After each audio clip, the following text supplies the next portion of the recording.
Police file.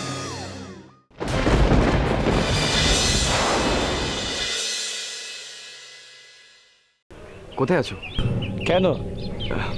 বলছি তুমি কোনো চিন্তা করো না, আমি পুলিশের সাথে কথা বলে সব ম্যানেজ করে নিয়েছি। আমিনা, আমিনা, আমিনা, আসছি আসছি। কি হয়েছে?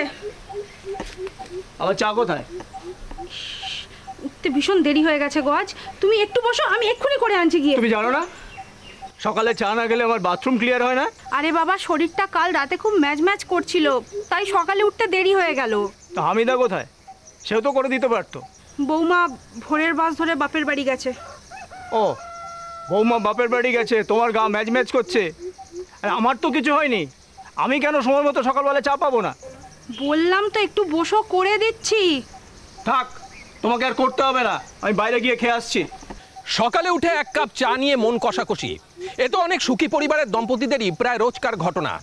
গাইঘাটা থানা এলাকার রসুল মণ্ডল আর আমিনা বিবি সংসার শুরু করেছিল আজ থেকে প্রায় 30 বছর আগে। 3 মেয়ে ও 1 ছেলে নিয়ে তাদের পরিবার। রসুল মজুরের কাজ করত আর আমিনা বিবি মানুষের বাড়িতে পরিচারিকার। আজকের পর্বে মূল ঘটনায় ঢোকার আগে চলুন দেখে আসি ঠিক কেমন ছিল ওদের জীবন। রসুল ভাই, আমি এখন উঠি, বুঝলে? আরে উঠবি কি রে? বস। কেন? এখন তো কোনো কথাই হলো না। আচ্ছা, যারা তোর ভাবিকে কিছুক্ষণ আগে 2টো ডিম ভাজা করে দিতে বললাম তো। না না, চা খেলাম তো। চায়ের সাথে ডিমের কি সম্পর্ক? এই দেখো, ভাবি কাজে বেরোবে, এর ভেতরে আবার খাটানোর কি দরকার বলো? 2টো ডিম ভাজতে কি এমন খাটাখাটনি শুনি? এর থেকে কত বেশি পরিশ্রম করি আমরা। আর তুই যেভাবে ব্যবসাটা নিয়ে ভাবছিস, এইভাবে ভাবলে কিন্তু তোর ব্যবসা লাটে উঠবে। এই যে ব্যবসা করার জন্য লোক রেখেছিস, লোকের বাড়ি বাড়ি মাল পৌঁছে দেওয়ার জন্য, তার জন্য তো সেটা তো লস হচ্ছে। কেন? আরে এই লোকটাকে তো তোকে টাকা দিতে হচ্ছে, সেই টাকাটা তুই ব্যবসায় ইনভেস্ট করতে পারতিস। তাহলে মালগুলো ডেলিভারিটা দেবে কে শুনি? কেন? ফারুক, তোর ভাই। ফারুক? ফারুক এখন পড়াশুনো করছে, এর ভেতরে ওকে আবার ব্যবসা নামাবো? না না না না। পড়াশোনা করে কি করবে বলতো? পড়াশোনা করে ক টাকা রোজগার করেছে? তার চেয়ে যদি গায়ে গতরে খাটতো, 2টো পয়সা ঘরে আসতো। আর পড়াশোনা করে যদি কিছু করার হতো, তাহলে এতদিন অনেক কিছু করতে পারতো। ঠিক আছে ঠিক আছে, আমি এখন যাচ্ছি, আমার তাড়াতাড়ি দোকান খুলতে হবে। কথাটা ভালো লাগলো না তো? যা, কি আর করবি? আমার যদি তোর বাপের মতো এত জমিদারি থাকতো না, আমিও দেখিয়ে দিতাম শালা।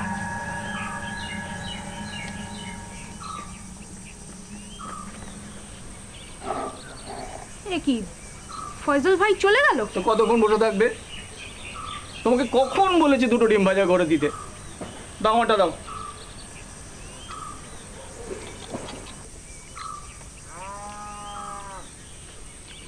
নুনটা বড্ড কম।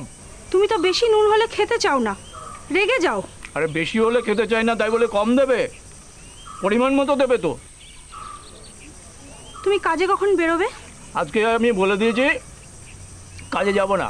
পরপর 3 দিন কাজ করেছি, এখন 2 দিন ছুটি। ছেলে মেয়েগুলো বড় হচ্ছে, সংসারে খরচ বাড়ছে, এখন যদি কাজে না যাও তাহলে? আমরা কাজ করি কেন? রোজগার করি কেন? কেন?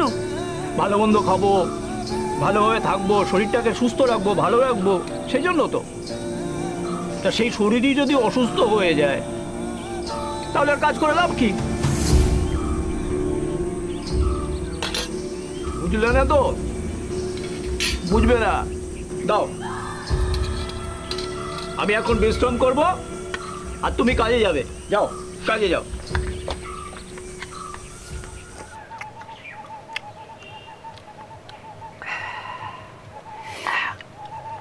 এই রসুল ভাই, বল।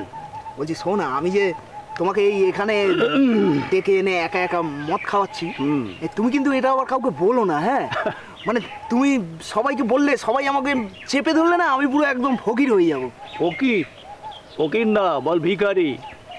ওই ফকির আর ভিখারি যদিও এক নয়। শোন, ফকির আলাদা, ভিখারি আলাদা। মানে বুঝে তারপর কথা বলবি। মানে মানে ফকির আর ভিখারির মধ্যে আবার তফাৎটা কোথায়? এই রে, আমি নিজেই তো ভালো মতো জানি না। আমি এখন তোকে কিছু বলবো না, কারণ তোর কলসি এখন ভরে আছে। আর জানিস তো, ভরা কলসিতে জল ঢাললে সে জল মাটিতে পড়ে যায়।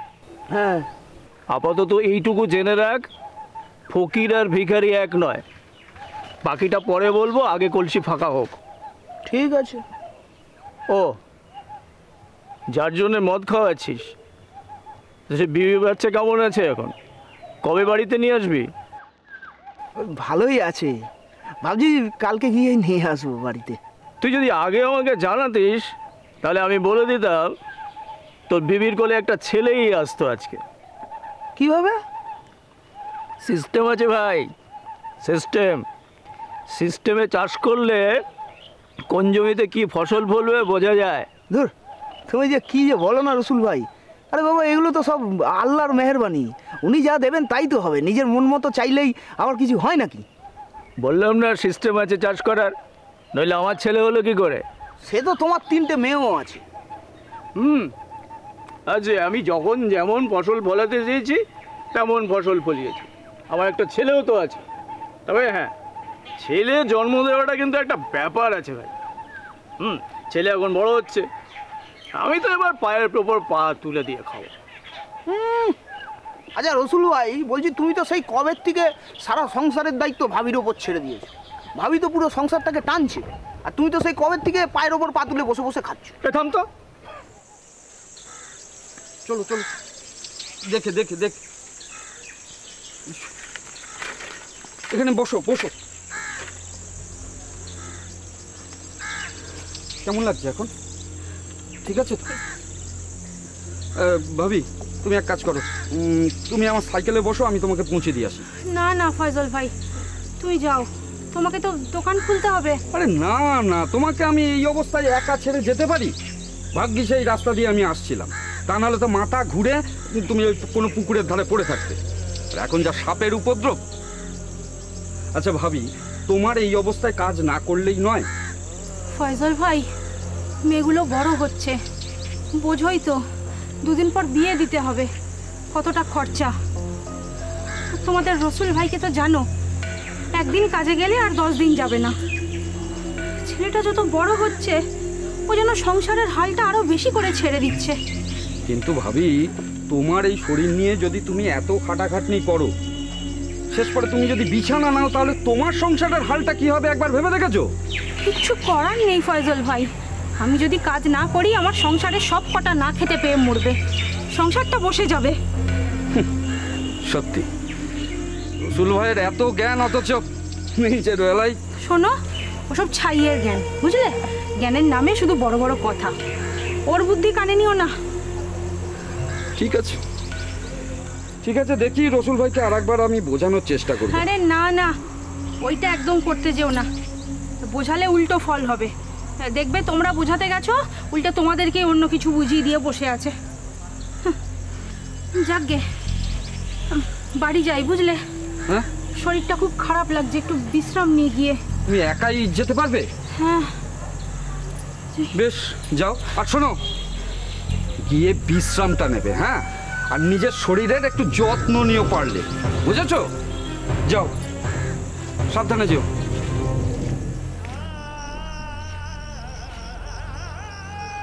আমিরা, আমিরা,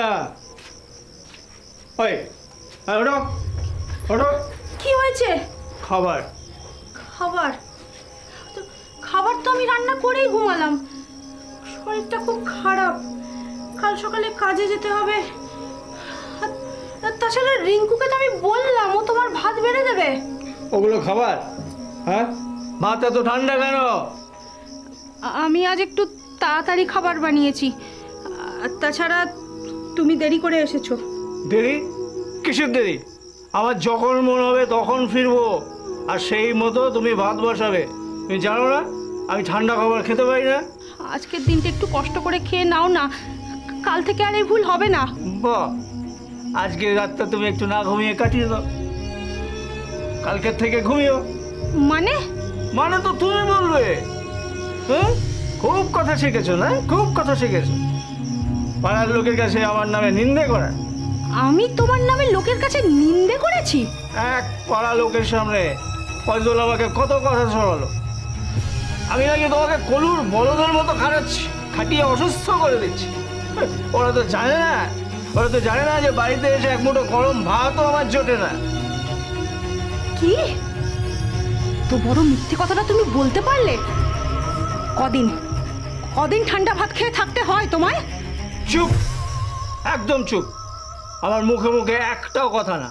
শোনো শোনো, ছেলেমেয়েরা বড় হয়েছে, ওদের শুনিয়ে শুনিয়ে না আর আমার সাথে ঝগড়াটা করো না। বেশ, এবার বল বল, পাড়ার লোকের কাছে আমার নামে আর কি কি বলেছিস বল বল। কিচ্ছু বলিনি। আমি একদিন কাজ করে 10 দিন বসে খাই, হ্যাঁ? একথা বলেছিস ফয়জলকে? তোর জন্য পাড়ার লোকের জ্ঞান শুনতে হবে আমাকে?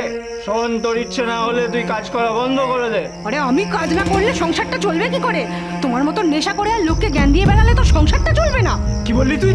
ঠিকই শুনেছো, বলতাম না, বিশ্বাস করো এতগুলো কথা বলতাম না। আজ এই অসুস্থ শরীরে আমার সাথে যা করলে না, তারপরে আর চুপও করে থাকতে পারলাম না। ঠিক, ঠিকই বলেছিস। এইভাবেই চলছিল রসুল আর আমিনার সংসার। আমিনা মানুষের বাড়িতে পরিচারিকার কাজ করে অনেক কষ্ট করে 3 মেয়ের বিয়ে দেয়। অন্যদিকে একটু কিছু 19-20 হলেই রসুল আমিনাকে মারধর করত, অত্যাচার করত। শত কষ্ট হলেও সংসার আর ছেলে মেয়েদের মুখের দিকে তাকিয়ে আমিনা সবটা সহ্য করে 30 বছর কাটিয়েছিল। এই নাও মা। এক্ষুনি তো জল খেলাম রে। আরে মা, আজকে যা গরম পড়েছে আর তার উপর তুমি যা পরিশ্রম করো, একটু আরাম পাবে, খেয়ে নাও।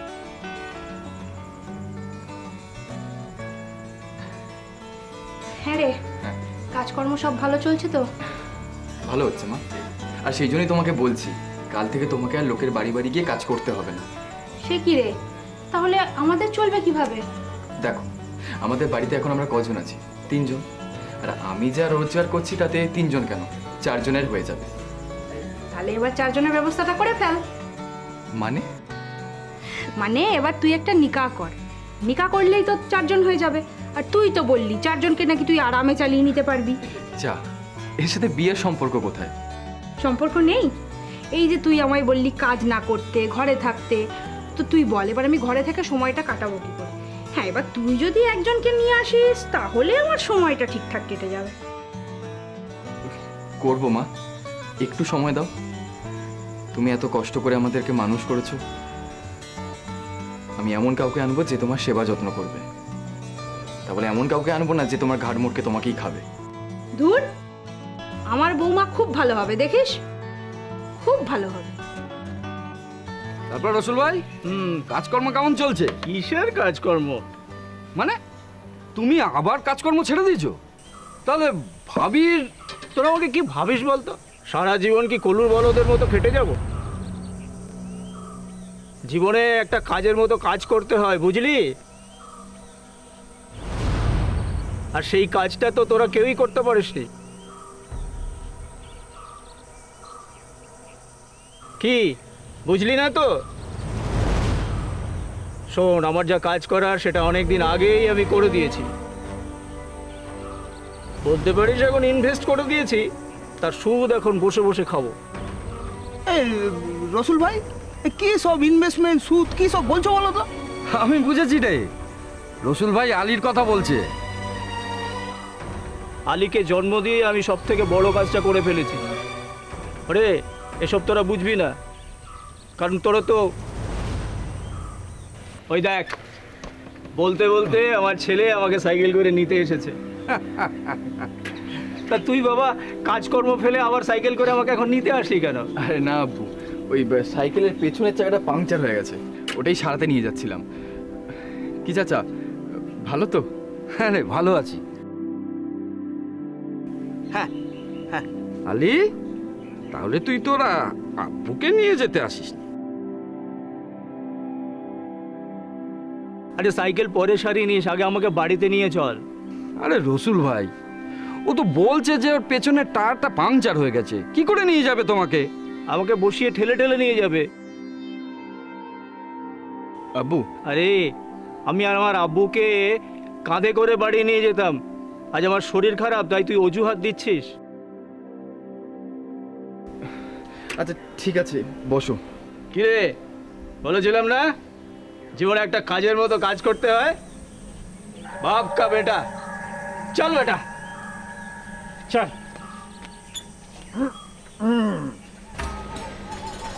শোনো না, বলছি ওই আগের মাসে যে পেমেন্টটা বাকি ছিল না, আচ্ছা ওটা আজকে দিয়েছে, বুঝলে? আচ্ছা, এখন আমায় বলছিস? তো শাদির পর তো সব তুই বউকেই বলবি, বল। তুমি যে কি বলো না আম্মি। আর শোনো না, বলছি আগের মাসে দিদিদের আর জামাইবাবুদের একটু ডাকবো ভাবছি, অনেকদিন আসে না ওরা। আচ্ছা বাবা, ডাকিস, এখন স্নানটা করে আয়, যা। টাকাটা তো ধরো। এ কি, এতে অবাক খবর কি আছে? তুই তোর টাকাটা আমিকে দিচ্ছিলি, সেটা আমি নিলাম, এটা একই ব্যাপার। একই ব্যাপার নয় আব্বু, তুমি টাকাটা নিয়ে বাজে খরচা করবে। এসব তোর আম্মি বলেছে?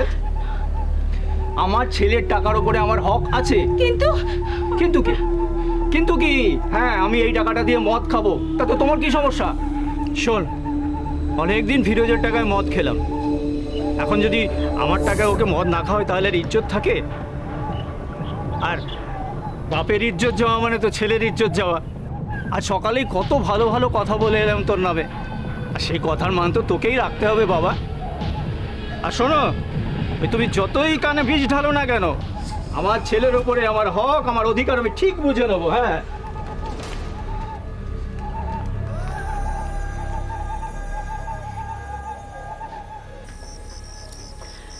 শোনো না, তোমার সাথে একটা কথা ছিল। বলে ফেলো। রাগারাগি করবে না তো?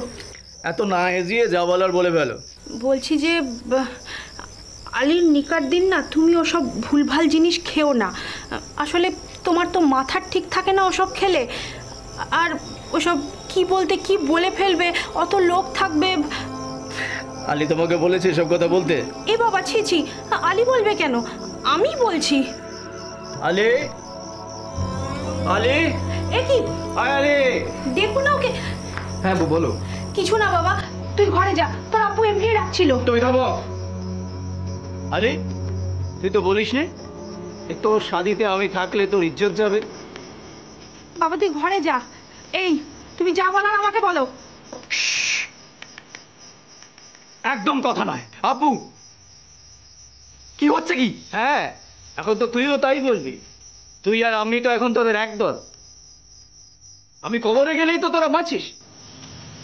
কি সব কথা বলছো? তোর আম্মি বলেছে আমি নাকি তোর নিকায় থাকলে তোর ইজ্জত যাবে। বিশ্বাস কর বাবা, আমি বলিনি এ কথা। আমি শুধু বলেছি যাতে তোর নিকায় আব্বু ওইসব ছাইপাশ না খায়। তুমি থামো। তুমি বলেছো আমি ওইসব খেলে উল্টো পাল্টা কথা বলি, বেশি কথা বলি, তাই আলি চায় না ওর নিকাতে আমি থাকি। না না, আমি বলিনি এ কথা। তাহলে কি আমি মিথ্যে বলছি? আমার বয়স হয়েছে আব্বু, কে সত্যি বলছে আর কে মিথ্যে আমি সবটা বুঝতে পারি। ও, আমি মিথ্যে বলছি? হ্যাঁ, এখন তো তুই তাই বলবি, কারণ আমি তো এখন কোনো রোজগার করি না। তোরা মা ছেলে চাস আমি কবরে গেলেই তোরা শান্তি পাবি। আমি কবরেই যাব।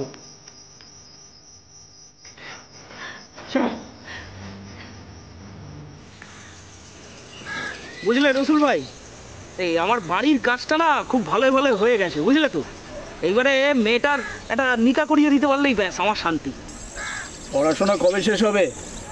এই তা প্রায় ওই বছর 1.5-2 মতো সময় লাগবে। ও, তা ততদিন ওই মেয়ের পেছনে বেকার ইনভেস্ট করবি?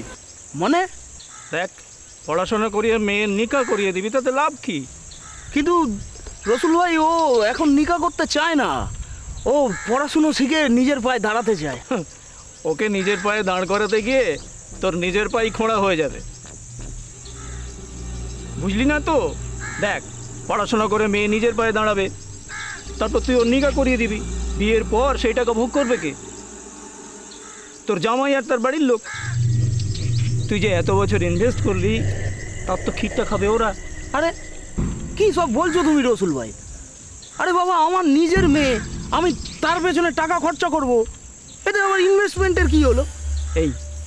এইখানেই তোর ভুল। শোন, এই মেয়ের পেছনে খরচা করে কোনো লাভ নেই, সে পরের ঘরেই তো চলে যাবে, সেখানে আবার বিয়ের খরচা, বিয়েতে নগদ টাকা দিতে হলে তার খরচা। কিন্তু কিসের কিন্তু? এই জন্যই বলি, মেয়েটার বদলে তোর বউ যদি পেটে একটা ছেলে ধরতো, বা তুই যদি পরে আর একটা চেষ্টা করতিস। আরে বাদ দাও না রসুল ভাই, ও আল্লাহ যা দিয়েছে। আরে আল্লাহ তো তোর মধ্যেই আছে। হ্যাঁ, বড় বড় মনীষীরা বলেছে না, সব মানুষের মধ্যে আল্লাহ আছে। কি হলো, বুকে হাত দে, চোখটা বন্ধ কর, এবার আস্তে আস্তে চোখ খোল। কি কিছু টের পেলি? একটা শান্তি? না। পাবি না। এই কম দামি মদ খেয়ে খেয়ে তোর চেতনা শক্তিটাই চলে গেছে। এসব মদ আর খাস না। কি তুমি নিয়ে যাচ্ছ? এই কম দামের মদ খেয়ে খেয়ে না তোর মাথাটা একেবারে গেছে, বুঝতে পেরেছিস? আর খেতে হবে না, চল ওঠ। রসুল ভাই শোন, আমার নেশাটা না খুব চড়েছে, বুঝলে তো, আমি একটু পরে যাবো। ঠিক আছে, তাহলে একটা কাজ কর, চোখ বন্ধ করে বুকে হাত দিয়ে ভাব, আল্লাহকে দেখতে পাবি। এমনই রকচটা স্বভাবের লোক, কোনো কাজকর্ম করতো না, সে দিনরাত ঘুরে বেড়াতো বিভিন্ন জায়গায়, লোকরে বিভিন্ন পরামর্শ দিত বাজে, এবং বাড়িতে এসে ঠিক মতো খাবার দিতে হবে, ঠিক মতো জামা কাপড় দিতে হবে, না দিলেই বাড়ির লোকের উপর প্রচন্ড অত্যাচার করতো। আমি এটা আপনার জন্য, আর আব্বু এটা আপনার। বাবা হঠাৎ নিন না, আর এটা তোমার।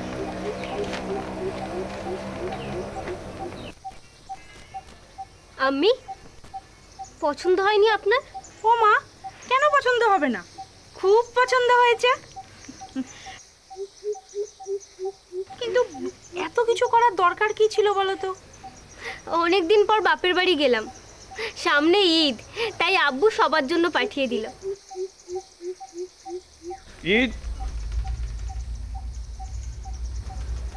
ঈদে নতুন জামা দিয়ে আর কি হবে? আর সে তো আলি দেবে। তোমার বাবাকে বলো মদ খাওয়ার টাকা পাঠাতে।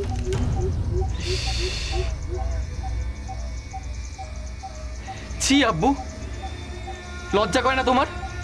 নিজের ছেলের বউর কাছে মদ খাবার টাকা চাইছো? লজ্জা? কিসের লজ্জা? বাড়ির বউ ভালোবেসে তোমাকে একটা জিনিস দিচ্ছে, তুমি ওকে অপমান করছো। অপমান? এই বৌমা, আমি তোমাকে অপমান করলাম? না আব্বু। শোনো, তোমার নেশা হয়ে গেছে, ঘরে যাও। কি বললি? বাড়ির বউয়ের সঙ্গে আমার আলি, আলি তোর আব্বুকে দেখ। আলি চল চল।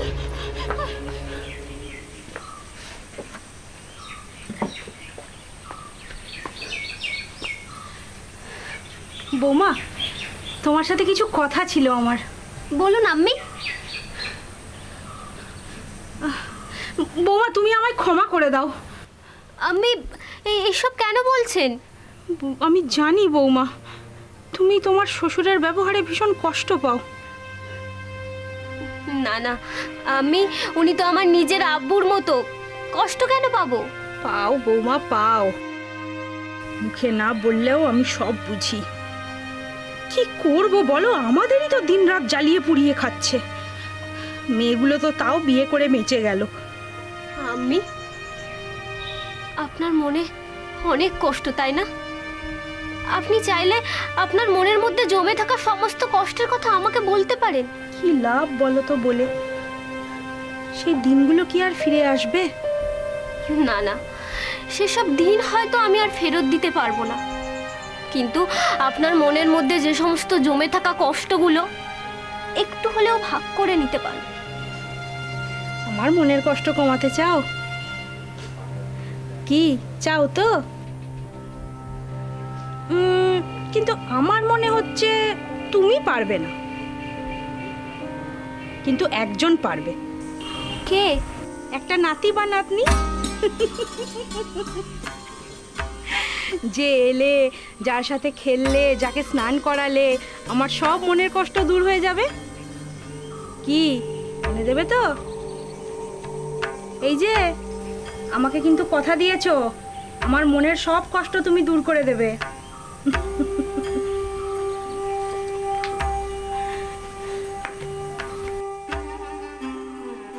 আজকে খাবারটা কিন্তু ভালো হয়েছে। জিনিসটা কেমন ছিল? ভালো। ঠিক আছে। এই ফিরোজ, দোকান ছেড়ে এখানে বসে আছিস? আর তো ও সকাল সকাল টনিক পড়ে গেছে। আরে রসুল ভাই, তাহলে তাল মেলাচ্ছিস, এর ফলটা কি ভালো হবে? আর যাই হোক, তোর মতো তো হবে না। তুই ভাইকে লেখাপড়া শিখিয়ে এত বড় করলি, ভাই কলকাতায় চাকরি করছে, তুই এখানে বসে হচ্ছিস। এই শোনো, পরিবারকে পচানোর থেকে না নিজে পচে মরা অনেক ভালো। এই কি বলতে চাইছিস তুই? আমি আর কি বলবো, হ্যাঁ, পাড়ার সকলেই জানে তোমার কথা। তোমাকে অনেকবার আমি বোঝানোর চেষ্টা করেছি, তুমি বোঝোনি, উল্টে আমাদেরকে বুঝিয়ে ছেড়ে দিয়েছো। একটা মানুষকে তিলে তিলে শেষ হয়ে যেতে দেখতে পারবো না বলে আজকে মুখ খুলতে বাধ্য হলাম রসুল্লাহ। ফয়জালদা থাম না। তুই থাম। দুদিন বাদে নিজের মেয়ের বিয়ে। এই শোনা, এখনো সময় আছে না, শুধরে যা, বুঝলি? আর রসুল ভাইয়ের পেছনে তুই এত ঘুরিস কেন? ও তোকে মদ খায়? হ্যাঁ না, বেশিরভাগ দিন তো আমিই খাওয়াই। এই কি বললি? আমি তোর পয়সায় মদ খাই? কেন, সত্যি কথা বলছি বলে এখন গায়ে জ্বালা হচ্ছে, তাই না? এই তোর কোন পাকা ধানে মই দিয়েছি রে আমি? তুই মিছি মিছি শুধু আমার পেছনে ঝগড়া করতে আসিস? না না, পাকা ধানে মই দেবে কেন? পাকা ধানে মই দাওনি, কিন্তু আমার ভাইকে নিয়ে আমার মনে বিষ ঢোকাবার অনেক চেষ্টা করেছো, কিন্তু আমি চুপ করে থেকেছি। কেন জানো? ভাবির কথা ভেবে। ও, ভাবির প্রতি খুব দরদ। তা নিজের বিবিকে তালাক দিয়ে ভাবিকে নিয়ে থাক না, আমিও তাহলে বেঁচে যাই। ছি ছি ছি ছি রসুলদা, নিজের বইয়ের নামে নোংরা কথা বলতে তোমার এতটুকু বাঁধছে না? হ্যাঁ, এদিকে রাজ্যের লোককে তো জ্ঞান দিয়ে বেড়াও। আমার বউর সম্বন্ধে আমি গায়ে দেবে না বলে দিচ্ছি। তুমি অনেক বুঝিয়েছো।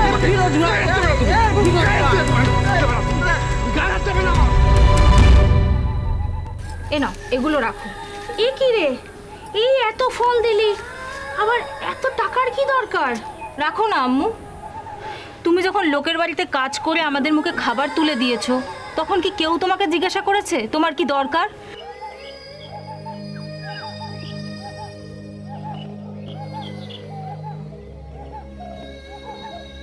এগুলো রাখো। আর শোনো না, মেজোয়া ছোট বলেছে সবে বেড়াতে আসবে, সবাই মিলে খুব মজা হবে, তাই না? সে তো হবে। হ্যাঁ রে, জামাই ভালো আছে? হ্যাঁ হ্যাঁ। আচ্ছা, আজকের রাতটা থেকে গেলে পারতিস না? বললাম না আমি সবে বেড়াতে আসবো বলে। আজকে থাকলে হবে না গো, আজকে আমাকে যেতেই হবে। আচ্ছা, আব্বুর সাথে তো দেখা করে যাবি? ইচ্ছে তো ছিল, কিন্তু কখন আসবে? তাছাড়া আমাকে 3টের মধ্যে বেরোতেই হবে। আচ্ছা রিঙ্কু, বলি কি মা, এই টাকাগুলো তুই নিয়ে যা, আমাকে দিস না। শোনো, টাকাগুলো রাখো, তুমি কিছু কিনে খেও, আর হামিদাকে আর ভাইয়াকে কিছু কিনে দিও। আর আমি কি খাবো? এ কি আব্বু, তোমার কি হয়েছে? কিছু হয়নি, আমার কিছু হয়নি। দে দে টাকা দে। টাকা? কিসের টাকা? এই যে তুই এক্ষুনি তোর আম্মিকে টাকা দিচ্ছিলি, আমায় সেই টাকাগুলো দে। রিঙ্কু, ওকে একদম টাকা দিবি না, টাকা দিলেই সবটা ও মদ খেয়ে ওড়াবে। এই তোকে এত কথা কে বলতে বলেছে? হ্যাঁ, দে টাকা দে, টাকা দে। আব্বু, তুমি কিন্তু আম্মির সাথে ভদ্রভাবে কথা বলো। কি তুই মেয়ে হয়ে আমাকে ভদ্রতা শেখাচ্ছিস? দে টাকা দে। শোনো, তোমার মদ খাওয়ার জন্য আমি কোনো টাকা দিতে পারবো না। দিবি না? না। তুই কোনো টাকা দিতে পারবি না? ঠিক আছে, আমি এসে কাউকে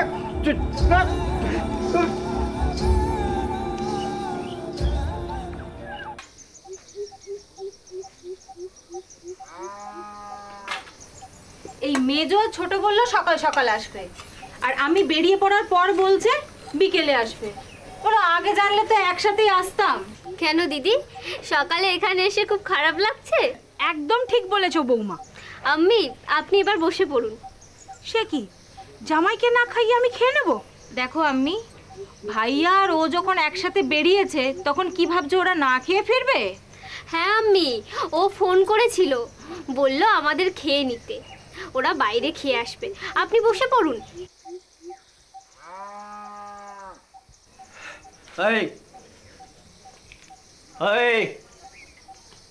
মাংস কোথায়? মাংস? আচ্ছা ঠিক আছে, তাহলে তুমিও বসে পড়ো। এই নাও। মাংস কোথায়? মাংস কোথায়? কি হলো? কপিস মাংস দিয়েছো আমাকে? কেন? আমাকে 2 পিস মাংস দিয়ে নিজেরা গভীর এসে গেলা হচ্ছে, আমার পয়সায় মানে মৎস্য করা হচ্ছে। হ্যাঁ, আমাকে না খাইয়ে অসুস্থ করে দেওয়ার প্ল্যান করছো? হ্যাঁ, মেয়েরা আসছে, মেয়েদের সাথে প্ল্যান করে আমাকে মেরে ফেলার পরিকল্পনা করেছো, আর ওই ছেলের টাকা একা একা ভোগ করে রয়েছো। হ্যাঁ, কি আজে বাজে কথা বলছো বলো তো আব্বু? চুপ কর তুই। আজবে, হ্যাঁ আজবে, এত টাকা দিয়ে বিয়ে দিলাম, তারপরেও আমার টাকা এসে গেল বৎস করা হচ্ছে।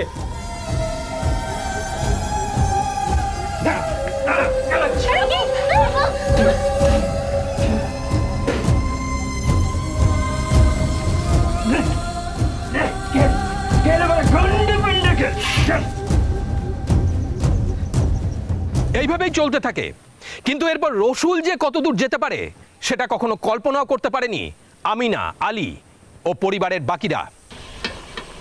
পয়সাটা দিলাম।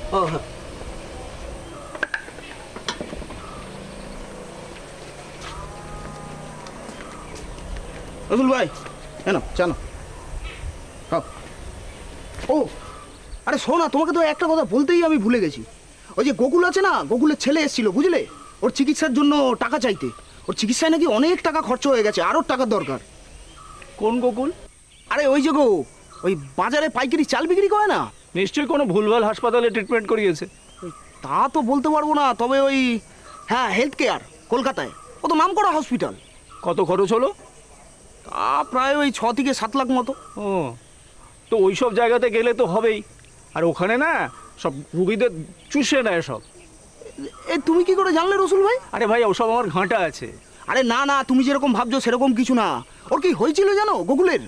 কি আর হবে, এখন তো ওই একটাই রোগ, ক্যান্সার। আরে না না, ওসব ক্যান্সার টেনশন না। গোকুলের অ্যাক্সিডেন্ট হয়েছিল, ওই 4 দিন না আইসিইউতে ভর্তি ছিল হাসপাতালে। ও ঠিক আছে, তাহলে ওর ছেলে যদি পরে আসে তাহলে আমার নাম্বারটা দিয়ে দিস, আর আমার সঙ্গে যোগাযোগ করতে বলিস। কোথায় যেতে হবে, কি করতে হবে সব আমি বলে দেবো। হ্যাঁ, আরেকটা কথা, ওই যে সেদিন ফয়জলের সামনে বলেছিলি না তুই আমাকে বেশি মদ খাওয়াস, দেখেছিস কোনোদিন এটা? কি দেখি? হ্যাঁ দেখেছি, শুধু দেখিনি, খেলছি। ঠিক আছে, তো চল এখন ঝাপটা বন্ধ কর, এবার আমরা যাই। হ্যাঁ, এখন এখন দোকান বন্ধ করব? আচ্ছা, রোজগার করিস কিসের জন্য? হ্যাঁ, কিসের জন্য? আনন্দ ফুর্তি করার জন্য তো। যা যা যা যা যা, দোকানটা বন্ধ কর, ঝাপটা বন্ধ কর, চল।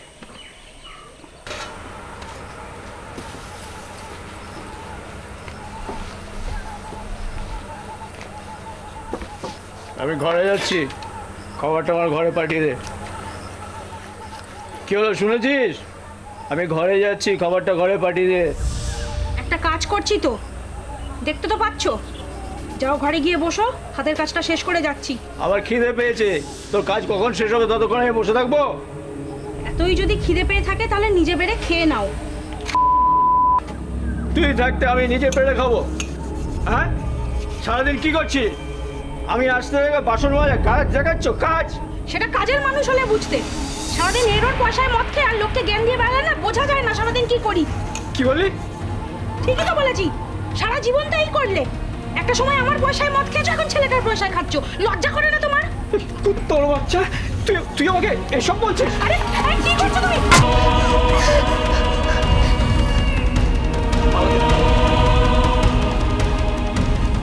জুলাই মাসের ঘটনা 2017 সালের। আমরা 1 মাসের মধ্যে তাকে টেস্ট করে সে বাংলাদেশে পালিয়ে গেছিল। এরপর আমি লোকজনদের ডাকতে বাইরে চলে যাই, তারপর ফিরে এসে দেখে উনি আর নেই। স্যার, ওনার আত্মীয়দের বাড়িতে আবার খবর নিলে হয় না? উনি যদি ওখানে কোথাও পালিয়ে গিয়ে থাকেন? দেখতেই পারো, তবে মনে হয় না কোনো লাভ হবে। কি আপনারা কি বলেন?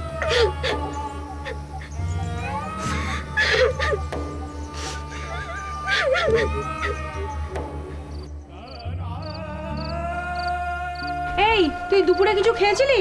হ্যাঁ, 2টো রুটি খেয়েছিলাম। উফ আলি, 2টো রুটি খেয়ে কখনো পেট ভরে? যা স্নান করে আয়। আসছি।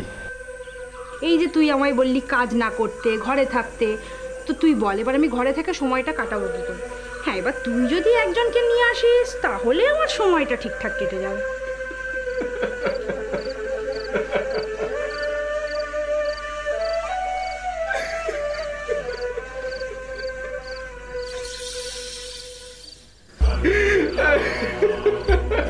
কি গো, খাবে না? সারাদিন তো কিচ্ছু খাওনি।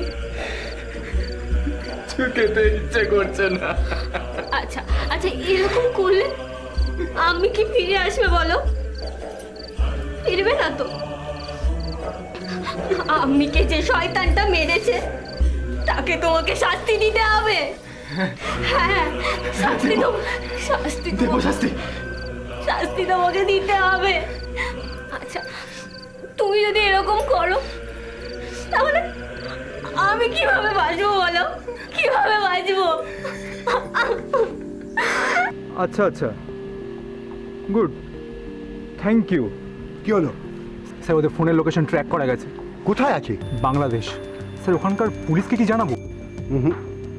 না, একটু অন্যভাবে খেলতে হবে, যাতে পাখি নিজেই এসে খাঁচায় ঢুকে যায়। সেটা কিভাবে সম্ভব স্যার? কি রে, কি বললো?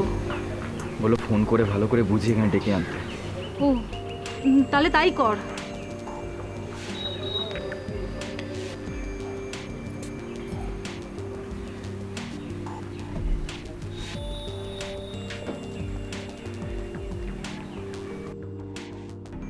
হ্যালো আব্বু, কোথায় আছো? কেন? বলছি তুমি কোনো চিন্তা করো না, আমি পুলিশের সাথে কথা বলে সব ম্যানেজ করে নিয়েছি। আব্বু আব্বু বিশ্বাস করো, আমি পুলিশদের টাকা দিয়ে সব কিছু সাল্টে নিয়েছি। আর তাছাড়া তোমার বৌমাও বলছিল যে আমি তোমায় সব উল্টোপাল্টা কথা বলছিল, তাই তুমি এমনটা করেছো। তুমি চিন্তা করো না, তুমি ফিরে চলে আসো। আমরা তোমায় খুব ভালোবাসি। যদি পুলিশে ধরে? আরে কিচ্ছু হবে না, বললাম তো টাকা দিয়ে দিয়েছি। তুমি তুমি শুধু ফিরে আসো, আমরা তোমাকে হারাতে চাই না। সত্যি বলছিস তো? আম্মি কাসম। না না, আল্লাহ কাসম। ঠিক আছে।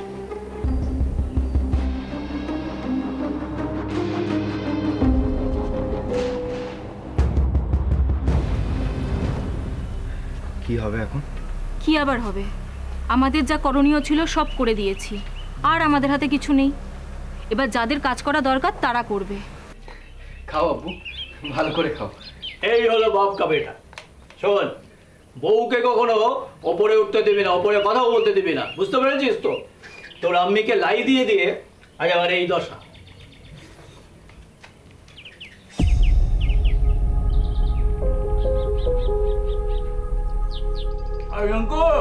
একটু মাংসটা দিয়ে